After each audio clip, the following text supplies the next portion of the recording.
महाराष्ट्र हा कामगारांची भूमी, संतांची भूमी म्हणून ओळखला जातो। महाराष्ट्रामध्ये बाहेर राज्यातनं सुद्धा कामगार काम करण्यासाठी येत असतात। यामध्ये कामगारावर कोणताही अन्याय अत्याचार होऊ नये म्हणून संविधानाने त्यांना काही अधिकार बहाल केलेले आहेत। आणि महाराष्ट्रामध्ये पुणे जिल्ह्यातील पिंपरी चिंचवड शहर हे कामगाराची नगरी म्हणून ओळखले जातात। पण या कामगाराच्या नगरीमध्येच कामगारावर अन्याय होताना दिसतोय। या ठिकाणी कामगारांचा आंदोलन चालू आहे आणि जवळपास 94 दिवस झाले त्या आंदोलनाला। आपण त्या संदर्भात आढावा घेऊ। मी सूरज। आज आपण पिंपरी चिंचवड समोर आपल्या एक्साइड बॅटरी कंपनी आहे त्याच्या समोर आहोत आणि या ठिकाणी कामगारांचं 94 दिवस झाले आंदोलन चालू आहे। महाराष्ट्रातून त्यांची हरियाणामध्ये बदली करण्यात आली होती। त्या कामगारांनी हरियाणामध्ये जाण्यास विरोध दर्शवला। आम्ही मराठी आहोत, आम्ही भूमिपुत्र आहोत, आम्हाला इथंच नोकरी द्या असं त्यांनी सांगितलेलं असताना त्या सर्व जवळपास ज्येष्ठ आहेत, त्यांचे वय हे उतार वयात आहेत आणि त्यांना तिकडे बदली मुद्दाम केली। त्यांनी कंपनी सोडून जावं म्हणून मॅनेजमेंटने कंपनीच्या त्यांनी विरोध दर्शवला। त्यांचं जेवण सुद्धा काही दिवस बंद करण्यात आलं होतं। ते कंपनीतनं जात नव्हते म्हणून त्यांना हेतू पुरस्पर म्हणून त्यांना कंपनीतून काढून टाकलेलं आहे। याची खरं तर दखल मुख्यमंत्री देवेंद्र फडणवीस कामगार मंत्री असताना यांनी घेणं गरजेचं होतं, पण ती दखल घेतल्या जात नाहीये। या ठिकाणी जे आमदार आहेत सचिन अहिर यांची जी कामगार संघटना आहे त्यांच्याकडनं कुठंतरी आपल्याला न्याय भेटल म्हणून त्यांनी त्या संघटनेचं सदस्यत्व घेतलं होतं, पण त्यांनीही यांना फाट्यावर मारलेलं आहे। तेही याच्यातनं हात काढून घेतलेला आहे। तरी आपण या सविस्तर जाणून घेऊ। आपण बघता इथं जे आपले आंदोलन करते त्यांचं मुंडन आंदोलन चालू आहे। सर काय नेमकं सांगाल या आंदोलनाच्या संदर्भात? मला 3 वर्षापासून त्यांनी बाहेर ठेवलेलं आहे। माझी हरियाणासाठी ट्रान्सफर केलेली आहे त्यांनी आणि 3 वर्ष झाले माझा पगार बंद आहे। त्यामुळे आता 90 दिवस झाले आम्ही गेटवर बसलेलो आहे आणि आता शेवटचा पर्याय म्हणून आम्ही मुंडन आंदोलन करत आहे। मुंडन आंदोलनानंतर याच्यावरही जर कंपनी जर राजी नाही झाली तर आम्ही इथं आमचा जीव सोडणार आहे। आपण बघतोय मुंडन आंदोलन करूनही त्यांनी जर कंपनीनं त्यांना न्याय दिला नाही तर ते इथं आत्मदहन करण्याचा इशारा देत आहे। कुठंतरी आपण जनता बघत असेल, जनतेने हा न्याय करणं गरजेचं आहे। जेव्हा प्रशासन जी ही व्यवस्था आहे ती व्यवस्था न्याय देत नसेल तर ही जनतेने या गोष्टीचा न्याय केला पाहिजे। आंदोलन करण्यामागचा आपला उद्देश म्हणजे मुंडन आंदोलनच का नाही, जनतेला समजावं की मॅनेजमेंटचे लोक किती क्रूर आहेत आणि युनियनचे लोक किती क्रूर आहेत हे जनतेला समजावं, यासाठी हे आंदोलन करतोय आम्ही। तुमचं मॅनेजमेंटशी बोलणं होतंय का? काय म्हणजे रिस्पॉन्स देतायत, काय कसं या आधी एवढे 94 दिवसामध्ये? आता मुंडन आंदोलन करण्याच्या आधी काही तुम्ही मॅनेजमेंटशी बोलणं झालंय? मॅनेजमेंटशी आमची चर्चा होते पण मॅनेजमेंट आम्हाला 70,000 रुपये द्यायचे म्हणते।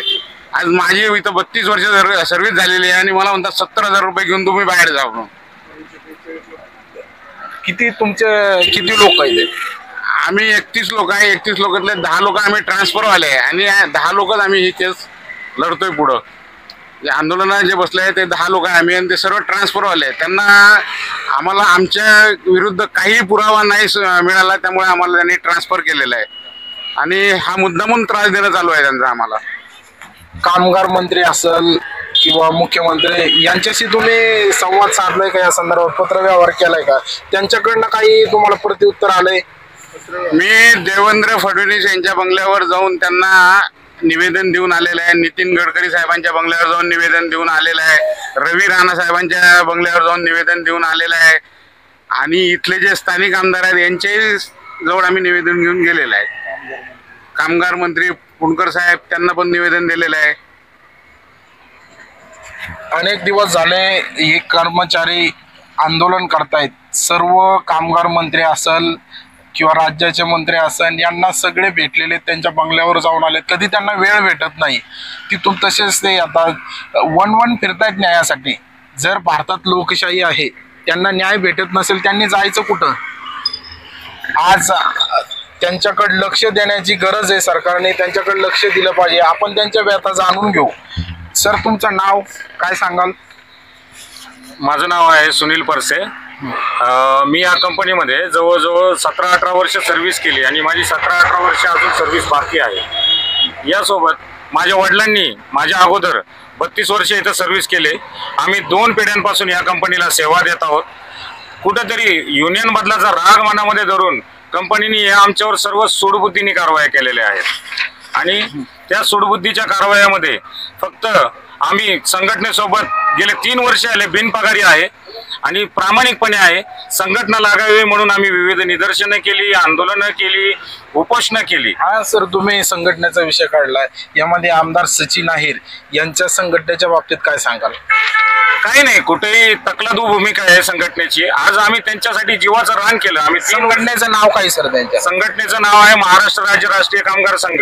सर्वप्रथम महाराष्ट्र राज्य राष्ट्रीय कामगार संघाचे जे अध्यक्ष आहेत, संस्थापक अध्यक्ष आमदार श्री सचिन भाऊ अहिर, आज त्यांचा वाढदिवस आहे. मी या उपेक्षित किंवा जे आमचे दुबळे कामगार आहेत त्यांच्या वतीने आजच्या दिवशी त्यांना तुमच्या माध्यमातून वाढदिवसाच्या शुभेच्छा देतो. त्यांनी वाढदिवस जरूर साजरा करावा. आम्ही गेल्या 3 वर्षापासून त्यांच्या वाढदिवसाला नित्यनियमाने त्यांच्या ऑफिसवर जाऊन पुष्पगुच्छ देऊन आम्ही वाढदिवसाच्या शुभेच्छा दिल्या. सर बरोबर आहे, बघताय की त्यांच्यावर अन्याय होत असताना आज सचिन अहिर यांचा वाढदिवस आहे. उलट त्यांच्या मनात किती दुःख आहे, पण दुःख असताना त्यांना तिलांजली दिली असताना त्यांना न्यायासाठी तरी पण ते वाढदिवसाच्या अहिर साहेबांना शुभेच्छा देत आहेत. अहिर साहेबांनी कुठेतरी यांच्याकडे लक्ष दिलं पाहिजे, त्यांना न्याय मिळवून देण्यासाठी प्रयत्न केला पाहिजे. काय सांगाल? आज गेले 94 दिवस झाले. आज आम्ही रस्त्यावर बसलेलो आहे. इथे उन्हाचा त्रास होतोय, थंडीची कडाक्याची थंडी होती, आम्हाला डास चावतात. तिथं धुळीमुळे आमचे लोक 2-2, 3-3 वेळा आजारी पडले. पण आमचे अध्यक्ष महोदय, आमचे सर्व कामगारांचे, श्रमिकांचे दैवत असं म्हणले जाणारे सचिन अहिर साहेब 94 दिवसात एकदाही इकडे फिरकले नाही. यांना एकदाही कामगारांची काळजी वाटली नाही. आम्हाला ह्याच्यापेक्षा आमचं दुर्दैव काय आणि नाविलाजाने आमचा हा जो लढा आहे हा कुणाच्या विरोधात नाहीये. हा लढा जो आहे आमच्या न्याय हक्कासाठी आहे. आम्ही जो आमचा न्याय आहे, आमचा जो हक्क आहे, आम्ही तोच मागतोय. व्यवस्थापनाकडे असू द्या किंवा आज सचिन अहिरांची युनियन लागलेली आहे, आज त्यांची युनियन लागलेली आहे, ते कंपनी सोबत चर्चा करतात आहेत. मग त्यांनी पोटतिडकीने हा विषय काय एवढा गहन नाहीये, हा 5 मिनिटात ते सोडू शकतात. तर आमची विनंती राहील की भाऊ, तुम्ही आज या तुमच्या वाढदिवसाच्या निमित्ताने पुन्हा एकदा मी शुभेच्छा देतो सर्व कामगारांच्या माध्यमातून. तुम्हाला मनाने अंतःकरणातून विवेचना करतो. तुम्हाला मी विनंती करतो की आम्हाला कुठेतरी न्याय मिळवून द्यावा, हीच नम्र विनंती. सर तुमचं नाव काय? माझं नाव आत्माराम अनंत धुमाळ. मी गेली 25 वर्ष सर्व्हिस करतोय. माझ्या वडिलांचे फाउंडर मेंबर 179 नंबर, म्हणजे माझे वडील कंपनीच्या पायाभरणीपासूनचे फाउंडर मेंबर आहेत. त्यांची जवळजवळ 41 वर्ष सर्व्हिस झाली. माझी 25 वर्ष सर्व्हिस झाली आणि मी सिनियरिटी म्हणून कामगारांच्या बॅचमध्ये कामाला लागलेलो पहिल्या बॅचमधला मुलगा आहे. तुमची आता काय अपेक्षा आहे? न्याय भेटत नाही. न्याय न भेटण्याचं कारण एकच, संघटना संघटनेसाठी लढलो आणि कंपनीच्या एक ठराविक अधिकाऱ्यांच्या सूडबुद्धीच्या प्रवृत्तीमुळे ही परिस्थिती निर्माण झाली की आमच्यावर युनियन आम्ही घेणारच नाही, बोलणारच नाही. या अनुषंगाने आमच्यावर दबाव तंत्र केलं. काही लोकांना ट्रान्सफर केलं, काही लोकांना डॉक्युमेंटच्या बेसमध्ये हे केलं, काही लोकांना आंदोलनाच्या पार्टमध्ये हे केलं. अशा अनेक वेगवेगळ्या कारणाने आणि आज आम्ही जे बाहेर बसलोय, आम्ही न पगार घेता दुःखी आहे आणि लोक आज पगार घेऊन आतमध्ये दुःखी आहेत. आतमधल्याही लोकांना खूप युनियन त्रास देतात. ते वेगवेगळ्या प्रकार. आज आपण मराठी माणसं आहोत. महाराष्ट्रामध्ये मराठी माणसांना प्रथम हे प्रायोरिटी दिली गेली पाहिजे, पण आज मराठी माणूसच इथून बाहेर हाकलला जातोय. हा दोष कोणाला द्याल तुम्ही? आज जर तसं बघितलं तर सरकारी यंत्रणेत सगळ्याकडे आज ते म्हणतात ना, बाळासाहेब ठाकरेंचं वाक्य होतं, पहिलं भूमिपुत्रांना न्याय द्या, 80% भूमिपुत्र आणि 20% बाहेरचे. आज असं झालंय, आपण 20% राहिलोय आणि बाहेरचे 80% झाले. सरकारी यंत्रणेने या गोष्टीचा अभ्यास करावा. आज आपण बेकार होत चाललोय आणि बेरोजगार होत चाललोय. आज आम्ही बेरोजगार झालो तर आमची मुलं बेरोजगार होतील. आज माझ्या सारख्याचा मुलगा MBBS शिकतोय. आज मी म्हणजे प्रवरलोणी म्हणून कॉलेजला माझा मुलगा MBBS च्या बरं, तिसऱ्या तुमची वर्षात. अपेक्षा काय असेल सर आपल्या आंदोलन? आज आमची अपेक्षा एकच आहे की सचिन भाऊ आहेर आणि कंपनी मॅनेजमेंट आज सगळ्या गोष्टींना सोल्युशन करू शकतात, पण आमच्या या गोष्टीला आडमुठेपणा न घेता हो. सोल्युशन करावं हीच सोल्युशन करू. सर तुमचं नाव काय सांगाल, काय अपेक्षा माझं आहे नाव आता? शैलेश खंडोकुटे. हा. माझी 19 वर्ष सर्व्हिस झाली इथे आणि आम्हाला इथं सूटबुद्धीनेच आम्हाला बदली झालेली आहे आमची. आमचं कंपनी व्यवस्थापनाला एवढं सांगणं आहे, आमची लढाई तुमच्याबरोबर नाही आहे, आमची लढाई आमच्याबरोबरच आहे. आम्हाला कामगार टिकवायचं आहे, आम्हाला आमचं अस्तित्व टिकवायचं आहे. राज्य सरकारकडं काय तुमची मागणी असेल? आमचे माजी महाराष्ट्राचे लाडके मुख्यमंत्री देवाभाऊ देवेंद्र भाऊ फडणवीस आणि उपमुख्यमंत्री एकनाथराव शिंदे आणि उपमुख्यमंत्री अजितदादा पवार यांना एवढीच एक विनंती आहे की तुम्ही आमच्या प्रकरणात लक्ष घालावं आणि इथल्या भूमिपुत्रांना न्याय मिळवून देण्याचं काम करावं. सर आपल्याला वाटते का कामगार कायदे पायदळी तुडवले जात आहेत? नाही बघा, कसं आहे की कामगारांना कायद्याचं कुठलेही नॉलेज नसतं, कामगारांना कुठलेही कायदे माहीत नाहीये. त्यासाठी कामगार हा या कामगार नेत्यांकडे धाव घेत असतो. पण जर का ते कामगार नेतेच जर का कामगारांना न्याय मिळवून द्यायला सक्षम नसतील तर ही फार मोठी शोकांतिका आहे आणि कामगारांचं फार मोठं दुर्दैव आहे.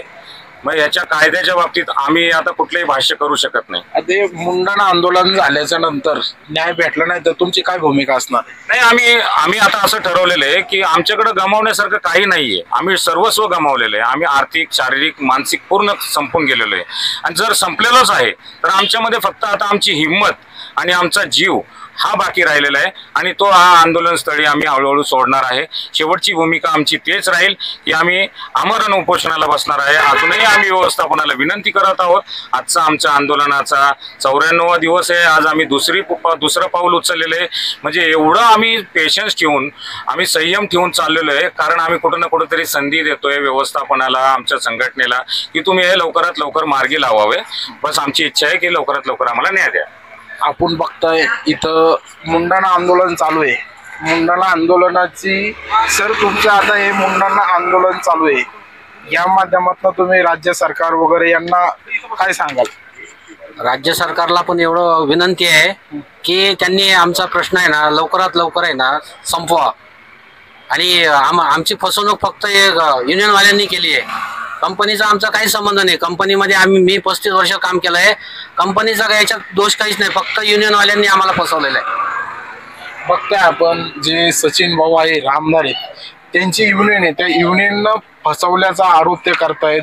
आज या ठिकाणी यांच्यावर वेळ आलेली, उद्या ही प्रत्येकावर वेळ येणार आहे. आपण जर आवाज उठवला नाही तर याच्यावर आपण आवाज उठवला पाहिजे. जोपर्यंत यांच्यासाठी जन आंदोलन तयार होत नाही तोपर्यंत त्यांना न्याय भेटणार नाही. राज्य सरकार त्यांचं म्हणणं ऐकून घेणार नाही आणि त्यांना न्याय देणार नाही. त्यामुळे आपणच यांच्या व्यथा या लोकांपर्यंत पोहोचवू.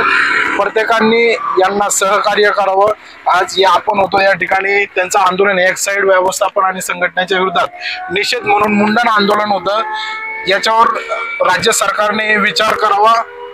आपण पाहत होतात लोकन्याय न्यूज. मी सूरज. धन्यवाद.